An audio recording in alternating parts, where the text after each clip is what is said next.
গত ১৩ জুন রাঙ্গামাটির বরকুল উপজেলার বরুণাছড়িতে কাপ্তাই লেক সাঁতরে পার হয় ৮ সদস্যের বন্য হাতির দল।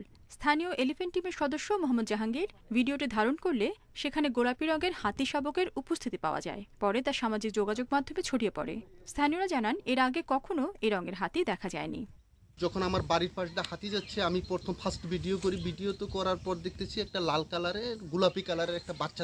চামড়ায় যে রঞ্জক পদার্থ থাকা দরকার সেটা যদি স্বাভাবিক না হয়, সেক্ষেত্রে অনেক সময় ফ্যাকাশে বা গোলাপি রঙের হয় বলে জানিয়েছে বন্যপ্রাণী গবেষকরা। বাংলাদেশের বনাঞ্চলে এই রঙের হাতি এবারই প্রথম দেখা গেছে। তার যে রঞ্জক পদার্থ যখন তৈরি হয় না, তখন সেটা কিছুটা ফ্যাকাশে বা অনেক ক্ষেত্রে গোলাপি রঙের হয়, এবং এই বাচ্চাটিও কিন্তু সেরকম কিছুটা গোলাপি রঙের। এবং আমার জানা মতে বাংলাদেশে এর আগে এই ধরনের কোনো হাতি দেখা যায়নি। হাতি ও মানুষের দ্বন্দ্ব নিরসন ও হাতির সুরক্ষায় রাঙ্গামাটির উত্তর বন বিভাগ বেশ কয়েক বছর ধরে কাজ করছে। এছাড়া বরকুল ও লংগদুতে কাজ করছে এলিফ্যান্ট রেসপন্স টিমের সদস্যরাও। অক্লান্ত পরিশ্রম করে হাতিগুলোকে সুরক্ষিত রেখেছে।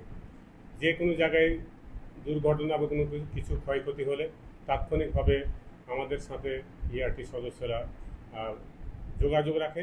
আমরাও জনগণের সাথে, ইউনিয়ন পরিষদের চেয়ারম্যানের সাথে, স্থানীয় মেম্বারদের সাথে এবং গ্রামবাসীর সাথে তাৎক্ষণিকভাবে বিভিন্নভাবে আমরা যোগাযোগ রাখি। নতুন শাবক সহ রাঙ্গামাটির বরকুল ও লংগদুতে বর্তমানে ১৪টি এশিয়ান বন্য হাতি রয়েছে।